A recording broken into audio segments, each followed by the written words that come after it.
भगवान श्री कृष्ण विष्णु के अवतार माने जाते हैं। भगवान विष्णु और शिव एक दूसरे के भक्त भी है।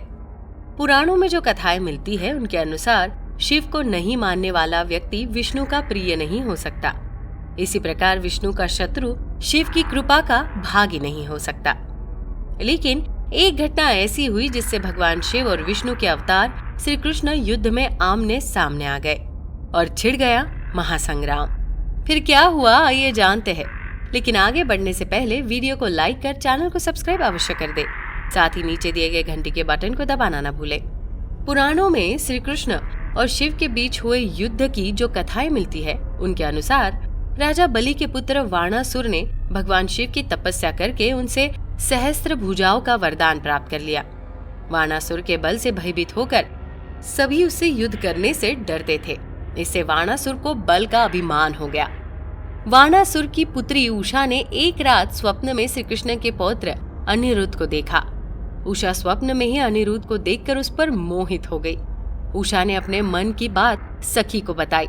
सखी ने अपनी मायावी विद्या से अनिरुद्ध को उसके पलंग सहित महल से चुराकर उषा के शयन कक्षा में पहुंचा दिया।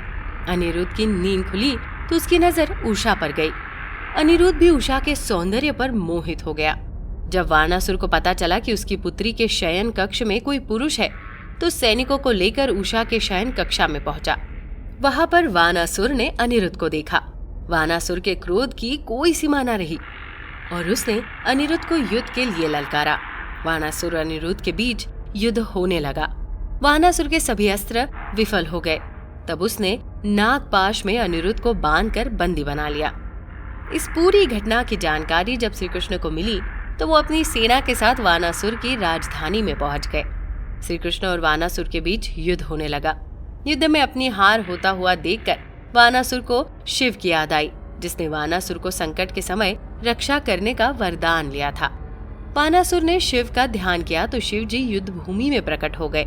वाणासुर की रक्षा के लिए शिव ने श्री कृष्ण से कहा कि युद्ध भूमि से लौट जाए, अन्यथा मेरे साथ युद्ध करे।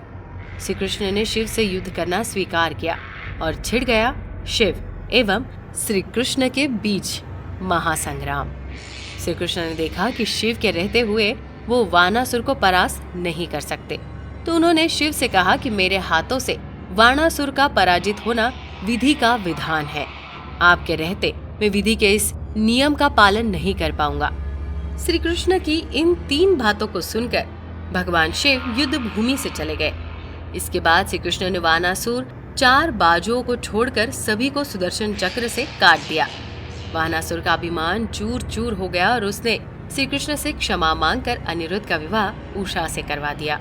तो दर्शकों, कैसे लगी आपको ये जानकारी? हमें कमेंट कर जरूर बताएं। साथ ही यदि आपको ये वीडियो पसंद आई हो तो वीडियो को लाइक कर चैनल को सब्सक्राइब अवश्य कर दे। वीडियो में अंत तक बने रहने के लिए आपका धन्यवाद।